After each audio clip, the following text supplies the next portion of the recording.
Hi friends, இப்போ நம்ம பாக்கியலட்சுமி பார்க்க போகிற பாக்கியலட்சுமியில் வந்துட்டு நம்ம கோபி பண்ணுறாரு. அதாவது ஃபஸ்ட்டு காம்படிஷன்லாம் வேணாம், உன் ஸ்டடீஸ் பாதிக்கப்படும் சொன்னவர். இப்போ ஃபஸ்ட்டு வந்து புள்ள மேலே அக்கறையாக சொல்லிட்டீங்க.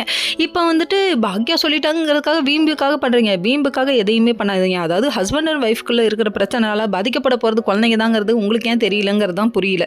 இதெல்லாம் விட ஹைலைட்டு அவங்களோட லைஃப் போகுன்ற கவலை கூட இல்லாமல் அவங்க சொல்லிட்டாங்களே எதுக்காக நீ வந்து எதிர்த்து செய்யணும்னு நினைக்கிறீங்க. சரி, நல்லா வருவீங்கப்பா அப்படிங்கிற மாதிரி இருக்குது.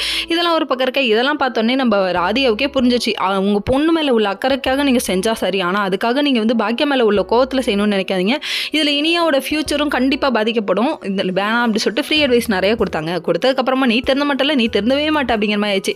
இன்னொரு பக்கம் நம்ம பாக்கியாவுக்கிட்ட பேசுங்கம்மான்னு சொல்லிட்டு ரொம்ப ஃபீல் பண்ணுறாங்க. இதில் முடிவெடுக்க உங்கள் அப்பா யார்? உன்னோட விஷயத்தில் ஃபுல் உரிமை எனக்கு மட்டும்தான், தூக்கி போட்டு போன உங்கள் அப்பாவுக்கு கிடையாதுன்னு சொல்கிறாங்க. அது மட்டும் இல்லைங்க, இதுக்கப்புறம் நீ அதை பற்றி பேசவே கூடாது காம்படிஷனை பற்றி அப்படின்னு சொல்லிட்டாங்க. அதுக்கப்புறம் சோகமாயிட்டாங்க. நம்ம இனியா, நீ லட்டு மூஞ்ச அப்பாவை போல் எப்படி வச்சிருந்தாலும் மாற்றி எந்த ஆங்கிளில் வச்சாலும் நான் விடமாட்டேன் அப்படின்ட்டாங்க.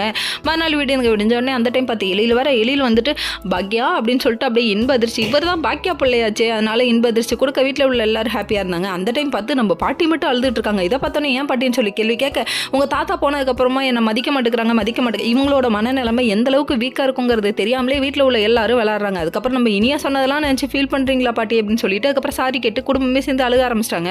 அதுக்கப்புறம் மறுபடியும் தாத்தாவை நினச்சி ஃப்ளாஷ்பேக்கில் ஓட்ட ஆரம்பிச்சிட்டாங்க. ஐயோ போதும்டா சாமி அப்படிங்கிற மாதிரி இருக்குது. Okay friends, next